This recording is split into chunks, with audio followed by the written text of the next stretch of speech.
George Santos is, against all odds, still going to prison and still, at least in my view, making up wild stories to make himself seem more impressive or important than he actually is. So he's about to face 7 years in prison, and before he goes there, this is what he posted on Twitter. "I'm heading to prison, folks, and I need you to hear this loud and clear. I'm not suicidal, I'm not depressed, I have no intentions of harming myself, and I will not willingly engage in any sexual activity while I'm in there. If anything comes out suggesting otherwise, consider it a lie, full stop. The statistics around what happened to gay men in BOP custody are horrifying, and that's exactly why I'm putting this out for there now. So if something does happen, there's no confusion.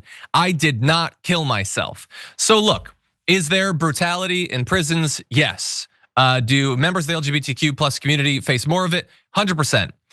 What's the suicide thing? Like, because I understand that politicians do this now, like people that are about to go to prison do this. Because on the right, like you consider yourself a potential victim and you want to cast yourself as so important that the government would cover up that they murdered you as a suicide or something, like you're Jeffrey Epstein. But who thinks George Santos is going to be targeted by the deep state while he's in prison and covered up as a suicide? Like, am I missing something, Brett? Something about him that he has secret knowledge about Area 51 or something? What is this about? You know what, Santos, shoot your shot, buddy.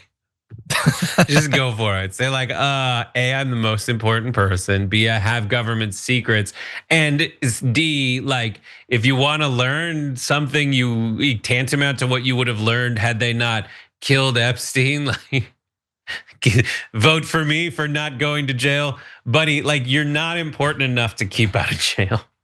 But keep shooting your shot. DeVolder. I don't want anything to happen. I don't want anything bad or whatever, to be very clear. I just don't think anything will. Certainly not from the deep state. If it does, I'll be really sad, but I'll wonder if it's true. Like, I can't believe the guy. By the way, if you think that we're jumping ahead of ourselves and pitching this as a way of presenting himself as an important, this is what Republicans do. They are constantly super important and influential and powerful, and also the biggest victims in the world. So somebody tweeted at him, "Has anyone even tried to get you a pardon?" They just take as a granted that he should potentially get one, even though I don't even think he's ever apologized for the massive lies and fraud that he's done. But whatever, he's a Republican, so he should automatically get a pardon. He says Speaker Johnson blocked it, which, to be clear, is not a thing that House Speaker Mike Johnson can do. That's not how pardons work. And he seems to eventually have learned that because he posts this really long Marjorie Taylor Greene-esque novel about how, okay, well, I guess Speaker Johnson didn't do it. It's these other Republicans that I guess are going to Trump and threatening to blow up his agenda and block key House votes if he's given clemency, which, do I think they did that? No, I don't think that they did that. Not just because, why are so many of these Republicans care so much? Why would they be going? But also, you're telling me a group of like a half dozen Republican congresspeople went to Donald Trump's office and said, "Yo, if you even think about giving him clemency, I'm blowing up all your stuff. You're not gonna get anything done, Donald Trump, because that's us, the Republicans. You know how we stand up to you." They don't stand up to him on important stuff.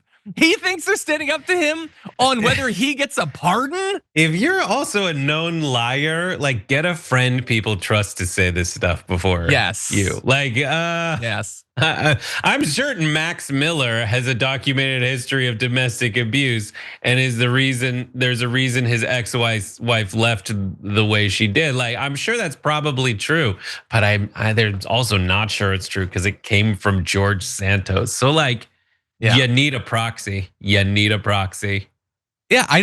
everything that he alleges here about those people could very well be true. The fact that it's coming from him automatically makes me suspicious. But also, let's say it is true. Well, are you implying that you are the only one that has evidence of this and that's why they want to lock you away? It's just so implausible. But this is who this guy is. He is an unrepentant liar. But anyway, I hope nothing happens to him once he's in prison doing his term. And it's still possible he'll get a pardon. Donald Trump loves pardoning frauds. He just does.